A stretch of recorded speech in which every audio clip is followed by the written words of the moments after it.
demander, Monsieur Di Stefano était auteur d'un rapport l'année dernière qui s'intitule justement Harmoniser la protection des enfants non accompagnés en Europe.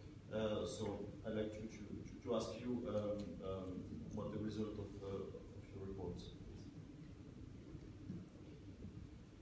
Thank you for the opportunity to be here today, and thank you for this large participation. Well, that report you are referring to followed the report that I did the year before to eradicate statelessness, and it was focused mostly on the children's statelessness. So I will say with optimism that it's like a kind of path that we are following in the Council of Europe to face or to tackle all the issues that are regarding children's and their rights. When I began work on the report of unaccompanied minors, the main concern was to look at how unaccompanied minors could be better protected. And it was very important that Mr. Božek recapped the numbers that we were talking about, because when I started working on that, even myself, I was not really aware of the real numbers. And so this report we can summarize it in these points. By treating these children, first of all, as children. It looks something strange, but it's true. When you go and see what happened in the coastal areas where children are received, mostly they are treated like adults, and they are not. By providing substantive information to children in a language they could understand, that's another big issue. And by appointing trained guardians, by facilitating fast-track family unification where possible, and other means of ensuring better protection of migrant minors. The aim was to encourage states to improve this protection by taking good practices from other European countries, and to raise awareness of the particularly serious situation of these children. For the report, we worked in close cooperation with other organizations on the ground, especially with the UNHCR and UNICEF, and with the NGOs hearing from bodies such as Missing Children Europe. The title of this roundtable is What Rights for Unaccompanied Minors. Above all, in this context, we all need to remember that the rights of unaccompanied minors should be exactly the same rights as any other children. But of course, the gap is enormous between these children's access rights and that of most other children in Europe. And I think that this is due to the fact that this matter is always in contrast with the political agenda. And I see it directly, for example, in my own country, in Italy, where it's even difficult to talk and to compare these children to the Italian children for the public opinion.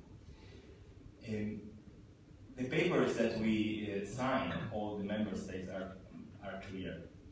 Article 3 of the United Nations Convention on the Rights of the Child, the Council of Europe Convention on the Exercise of Children's Rights, and all these other papers. And they give us the duty as parliamentarians and representatives of our countries, which have signed these treaties, to do our utmost to fulfill their undertaking.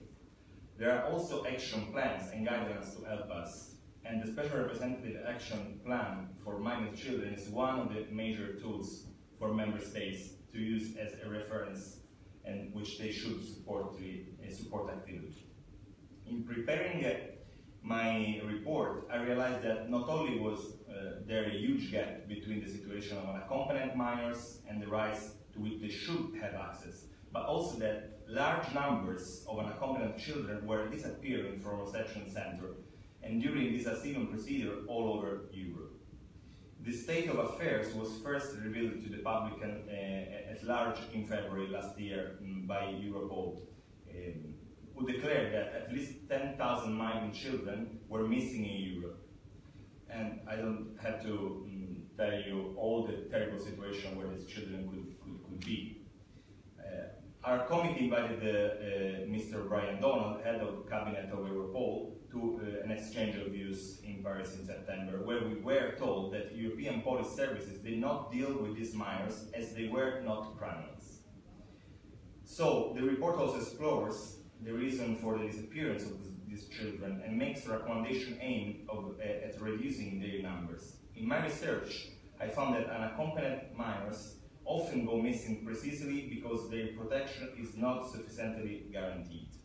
Some arrive in camps and centers, are registered, and then do not understand why they are made to wait so long in so-called temporary accommodation, and we know that most of them are like detention centers at the end. Some are determined to reach a particular destination and do not realize the obstacles they will meet. Some disappear at different stage of the reception and relocation or resettlement because the different actors involved do not cooperate sufficiently to provide continuous care. There are some minors who are even given the option by social workers to disappear, and their asylum application is refused. Finally, there are many cases of trafficking and abuse of unaccompanied refugee and migrant children who are, of course, more vulnerable than others, and are all the more open to criminal practices as they have no parental guidance and often no means of subsistence. All these cases you can easily find in all the countries that are facing the issue of massive migration, like Italy, for example. During June 2016 alone, when I was finishing the report, 30,000 accompanied minors applied for asylum according to Eurostat figures. The 2017 figures have dropped, but obviously remain worrying. These are also countries where children over a certain age are treated in exactly the same way as adults, for example.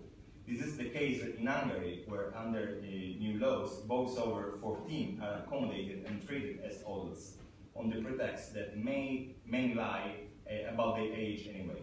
They may lie. The Assembly has continued to follow the situation of unaccompanied minors since the adoption of my report last year, making a recommendation on child-friendly age assessment, for instance. Many unaccompanied children are also undocumented, so establishing their age is one of the first steps to be undertaken. And we have realized that age assessment practice can be a frightening source of additional trauma, so are making recommendations for best practices. We are also in the process of integrating guidelines for parliamentarians visiting places where children are detained to speak and exchange with children in these situations. It is essential that we understand the children's point of view and empower them to express their needs and feelings. The exhibition linked to this event today is a great example of how children can express their experiences in many creative and comprehensive ways. We have to listen to them, accept them, and fulfill our duty towards them as a responsible adults. The subcommittee, which I had recently on refugees and migrant children and young people, will focus on this argument, especially because we think that in the Council of Europe we should tackle this issue specifically and not in the big argument of the migrants. And I think that what came out after the debate of this report was that we had a lot of NGOs, institutional actors, and in any country that we should just try to make them cooperate in a strong way and take the best practice that every country already has. This would be the beginning of the resolution of the problem. In Italy, for example, recently we approved a law for the migrant minors. There are a lot of best practices over there. There is, and this is the point that I'm following now, there is a gap of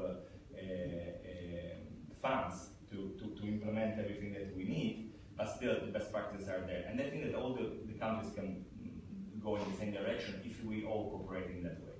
Thank you. Merci beaucoup, Monsieur Di Stefano. Justement, je pense que c'est le moment